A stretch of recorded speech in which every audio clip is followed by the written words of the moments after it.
จนเป็นประเพณีอันดีงามของสาลาวเฮาพวกข้าน้อยทั้งหลายขอที่จะเอาโอกาสอันประเสริฐนี้มาถามขอขมาลาโภและครูอาจารย์ทุกทางตลอดระยะเวลาที่ผ่านมาหากมีการกระทำคำว่าความผิดใดๆทั้งต่อหน้าและรับหลังของพวกข้าน้อยทั้งหลายที่ได้ล่วงเกินขาดความเคารพต่อสุภาพเรียบร้อยบ่ตั้งใจเพียรสร้างความลำบากใจหรือกระทบกระเทือนต่อความรู้สึกของครูบาอาจารย์ทั้งด้วยตั้งใจก็ดีบ่ตั้งใจก็ตามข้าน้อยทั้งหลายรู้สึกเสียใจและขอหน่อมรับผิดชอบต่อทุกสิ่งที่ได้กระทำผิดพลาดอันเป็นบาปกรรมไปนานต่อครูอาจารย์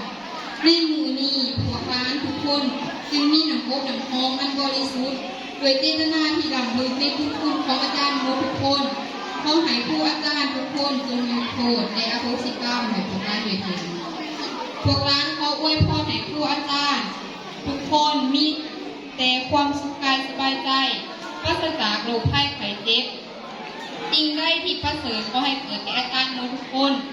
และถ่ายสุดนี้ร้านเองตั้งหน้าให้นักเรียน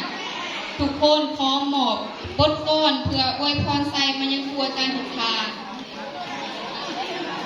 คำป้าบ้านทัวบานภูมิผาแดนสะพานดอกคูนค้างไข่งามอารามดินแดนไตบ้านเพื่อเกี่ยมการไห้สลองไส้ไข่สังหารปีใหม่มาหอดแล้วขอพรแก้วทรงถึงอีหน้าผู้เฮียนติดพเนตรนอกกะน้องวันท่าครูอาจารย์ของเฮาให้สุขเย็นหายหอนชุกสมหวังกระสันใดตามใจมโนเน่งปรารถนาดังดาสมเน่งผู้สมทานเอ่ยอำนวยการพักทองขอทานสดใสออมซอนในหัวใจคืนบ้านเจริญหนาขอทานนำผ้าสางตั้งผลงานดีเด่น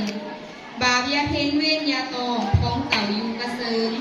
อายุยืนยิงหมันท่านควันอสงไข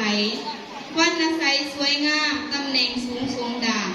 สุขาแข็งขันเข็มคมเข้มกาแกนทาราแห้งลืนซาเจริญหมันเงินปีได้ทอด